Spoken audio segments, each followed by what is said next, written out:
속보, 이강인 무려 7초간 침묵 후 힘들게 꺼낸 한마디. 홍명보 감독님 어떤가요? 질문에 이강인 인터뷰 역대급 파장, 초토화. 여전히 외부 세력들이 흔들고 있다. 올해 마지막 A매치에선 아쉬움이 남았다. 하지만 홍명보 국가대표팀 감독은 물론 손흥민, 토트넘, 김민재, 바이에른 뮌헨, 이강인, 파리 생제르맹 등 태극전사들은 꿋꿋이 견디고 있다. 11회 연속 월드컵 본선 진출도 가시권이다.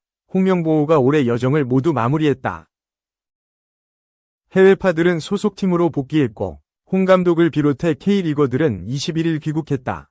2026년 북중미 월드컵 아시아 3차 예선은 내년 3월 재개된다. 대한민국은 오만, 요르단과 홈 2연전을 갖는다. 2연승을 하면 조기 월드컵 진출을 확정지을 수 있다. 북중미 월드컵부터 본선 진출국이 32개국에서 48개국으로 늘어난다. 아시아에도 4.5장에서 4장 증가한 8.5장의 티켓이 배정됐다. 3차 예선에서는 각 조 1, 2위가 월드컵 본선 직행 티켓을 거머쥔다. 3, 4위는 4차 예선으로 향하고 5, 6위는 탈락한다. 지난 7월 10년 만에 국가대표팀 사령탑으로 돌아온 홍 감독은 6경기를 지휘했고 패전은 없다. 대한민국이 B조에서 승점 14점, 4승 2무으로 1위에 올라있다. 2위는 승점 11점의 이라크, 3승 2무 1패.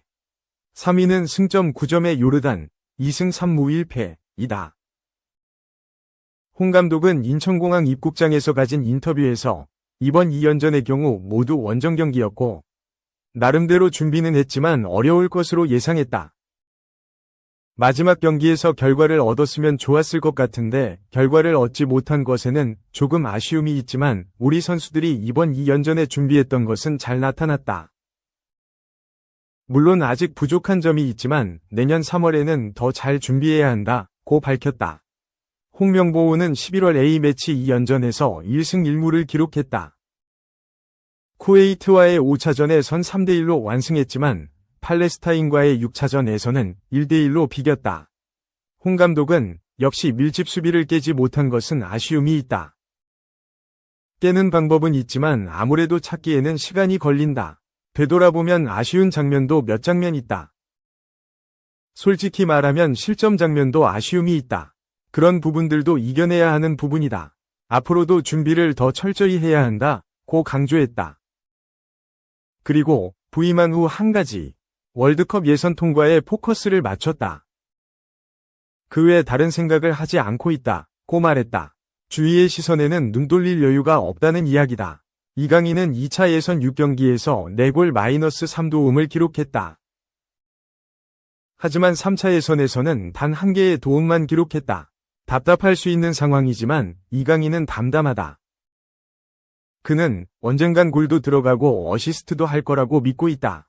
다만 그런 부분보다 팀 승리가 제일 중요하다. 그런 부분에 포커스를 맞추고 있다고 말했다.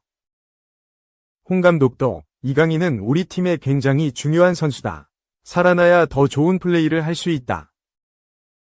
지금 직접적인 골에 관여하지 못하고 있지만 반대로 많은 집중 견제를 받고 있다. 그게 뒷공간을 노릴 수 있는 방법이라며. 물론 이강인이 골을 넣거나 어시스트를 하면 좋겠지만 그걸 활용해서 이강인이 상대를 블록시킨 다음에 뒷공간을 이용해서 하는 것도 해봤고 그런 방안을 찾고 있다. 물론 이강인이 직접적으로 골에 관여하면 팀이 좋아질 것으로 생각된다. 하지만 이강인과 얘기는 해봤지만 급하게 생각하지 않고 있다. 더 좋은 방법을 찾아봐야 할 것 같다고 믿음을 나타냈다. 김민재도 적극 옹호했다. 팔레스타인전에선 한국 축구가 자랑하는 센터백 김민재의 백패스 실수가 실점의 빌미가 됐다. 김민재의 패스가 너무 짧았고 골키퍼 조현우가 황급히 달려나왔으나 불을 끄지 못했다. 홍 감독은 내가 너무 경기를 출전시켜서 좀 미안하다고 이야기했다. 미소 지은 후 본인 실수라고 했는데 흔히 나올 수 있는 실수다. 김민재는 굉장히 어려운 상황에서도 팀을 위해 많이 노력하고 있다.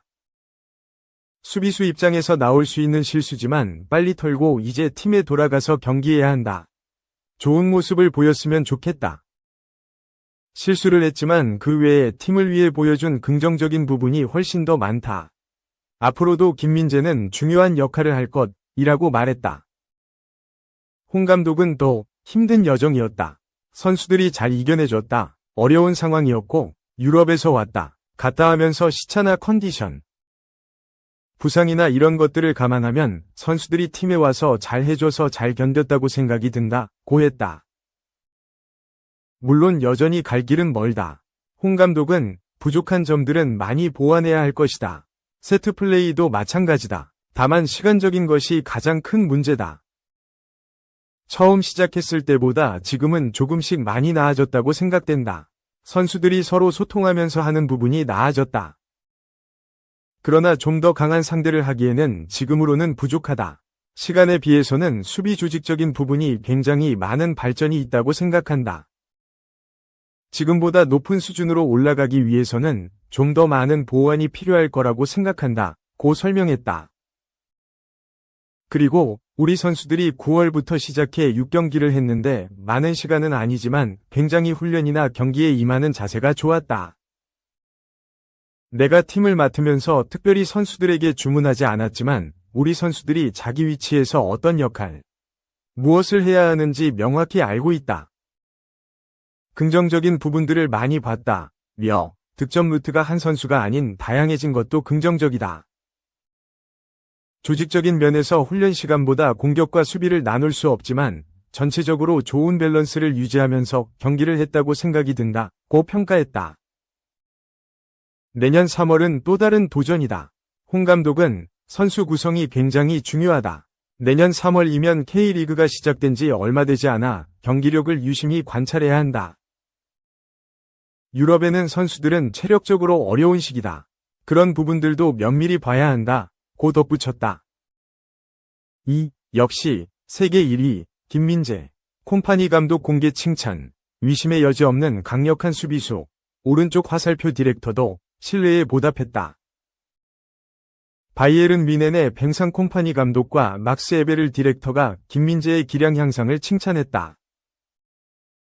독일 90민은 22일 한국 시간 김민재는 FC 바이에른 입단 이후 거듭 비난을 받아왔다. 그러나 중앙 수비수는 뱅상 콤파니 밑에서 큰 발전을 이룰 수 있었고 현재는 담당진으로부터 큰 칭찬을 받고 있다고 보도했다. 뮌헨은 지난 시즌 최악의 부진을 딛고 올 시즌 분데스리가 선두로 도약했다. 8승 2무로 무패를 달리며 단독 선두에 올라있다. 라인을 높게 올린 공격적인 축구를 구사하며 33골을 몰아치면서도 10경기에서 단 7골만을 실점하며 리그 최소 실점 2위를 기록 중이다. 여기에는 이번 시즌 주전으로 활약 중인 센터백 듀오 김민재와 다요 우파메카노 조합의 안정화된 수비가 눈에 띈다. 뮌헨은 최근 모든 공식전 5경기 연속 클린시트를 달성하기도 했다. 뱅상 콤파니 감독 부임의 효과가 빛을 발하고 있다. 현역 시절 맨체스터 시티에서 세계 최고의 수비수로 활약하던 콤파니 감독은 김민재와 우파메카노를 지도하면서 이들의 기량을 끌어올리고 있다. 간혹 김민재 실수가 나올 때도 콤파니 감독은 그를 감싸고 있고 김민재는 콤파니 감독은 선수들에게 디테일한 요소들을 더 많이 원한다. 팀 전체의 경기력이 좋아지니 나 역시 잘할 수 있게 된 것 같다고 말하기도 했다. 아우크스부르크전을 앞두고 콤파니 감독이 지난 시즌에 비해 좋은 모습을 보이고 있는 김민재에 대해 칭찬했다. 콤파니 감독은 나도 수비수였고 이 주제에 대해 잘 알고 있다. 센터백이 사람들에게 칭찬받으려면 10에서 15경기는 걸리는 경우가 있다. 훈련 중에도 그런 걸 느꼈다. 우리는 매우 강력한 수비수를 보유하고 있다. 선수들에게 매우 만족하고 의심의 여지가 없다. 고 이야기했다. 뮌헨의 막스 에베를 스포츠 디렉터도 김민재의 활약에 만족했다. 그는 팀 전체와 마찬가지로 김민재도 시즌 전반기 아주 좋은 활약을 펼쳤다. 아시안컵 이후 그는 약간의 자신감을 잃었다. 우리는 여름에 결정을 내렸다. 김민재와 우파메카노라는 두 명의 파이터가 있다는 걸 알았다.